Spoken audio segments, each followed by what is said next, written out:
মানছে মুখ্যমন্ত্রী হয়তো মানে অন ডিউটিরত ইডি অফিসারদের থেকে ফাইলগুলো কেড়ে নিয়েছেন, উনি হয়তো ঠিক কাজ করেননি। অন ডিউটিরত ইডি অফিসারদের থেকে ফাইলগুলো কেড়ে নিয়েছেন, উনি হয়তো ঠিক কাজ করেননি।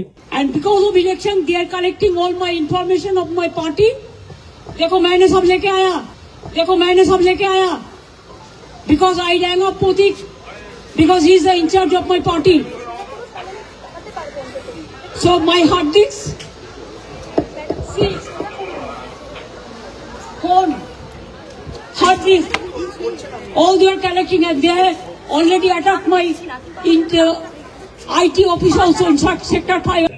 মানছে মুখ্যমন্ত্রী হয়তো মানে অন ডিউটিরত ইডি অফিসারদের থেকে ফাইলগুলো কেড়ে নিয়েছেন, উনি হয়তো ঠিক কাজ করেননি।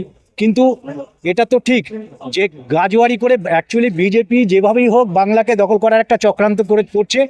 এটা রাজ্যের বিরুদ্ধে ষড়যন্ত্র, মমতার বিরুদ্ধে ষড়যন্ত্র। যারা কোনোদিন সামনে থেকে লড়াই করতে পারে না তারা বিভিন্ন রকমের মির্জাফরগিরি করে, কারণ মমতা বন্দ্যোপাধ্যায়ের সঙ্গে মানুষ আছে। যেভাবে ইডি সিবিআই বাংলার মানুষের বা বাংলার সাথে যেভাবে লেগে রয়েছে, এটা তো ন্যায্য নয়। আজকে ইডি ভোট আসলেই ইডি সিবিআই সবাইকে পাঠিয়ে দিচ্ছে। জাতি ধর্ম বর্ণ নির্বিশেষে সর্বস্তরের মানুষের একটাই কথা, মমতা ব্যানার্জি, মমতা ব্যানার্জি, মমতা ব্যানার্জি। কারণটা কি বলুন তো? মমতা ব্যানার্জি মানে হচ্ছে কৃষকের বন্ধু, মমতা বন্দ্যোপাধ্যায় হচ্ছে শিল্পের বন্ধু, মমতা বন্দ্যোপাধ্যায় মানে হচ্ছে সংখ্যালঘুদের আস্থা, মমতা বন্দ্যোপাধ্যায় হচ্ছে সামগ্রিক মানুষের আস্থা।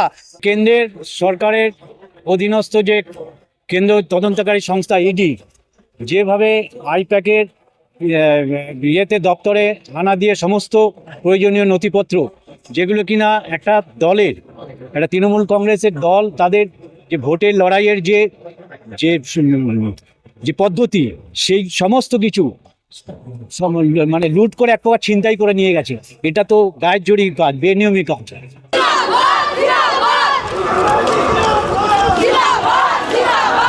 উন্নয়নের অপর নাম মমতা বন্দ্যোপাধ্যায়, তাই বাংলার মানুষ তাদের হৃদয়ে মমতা বন্দ্যোপাধ্যায়ের নাম লিখে রেখেছে। তাই ওরা যতই হামলা করছে আবার বাংলা জিতবে। সুতরাং চক্রান্তকারীর চক্রান্ত ব্যর্থ করবে এই বাংলা।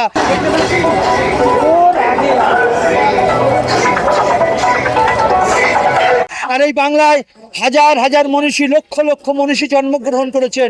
শ্রী শ্রী ঠাকুর রামকৃষ্ণ পরমহংস থেকে শুরু করে বরেণ্য মনীষীরা জন্মগ্রহণ করেছেন। তাদের একটাই বার্তা, সম্প্রীতি, সম্প্রীতি, সম্প্রীতি। আর এই সম্প্রীতিকে বিনষ্ট করছে।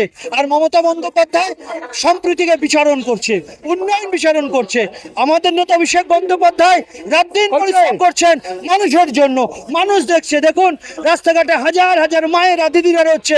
এই লক্ষ্মীর ভান্ডার বলুন, খাদ্যসাথী বলুন, কন্যাশ্রী বলুন, ঐক্যশ্রী বলুন, সর্বস্তরের উন্নয়ন হচ্ছে।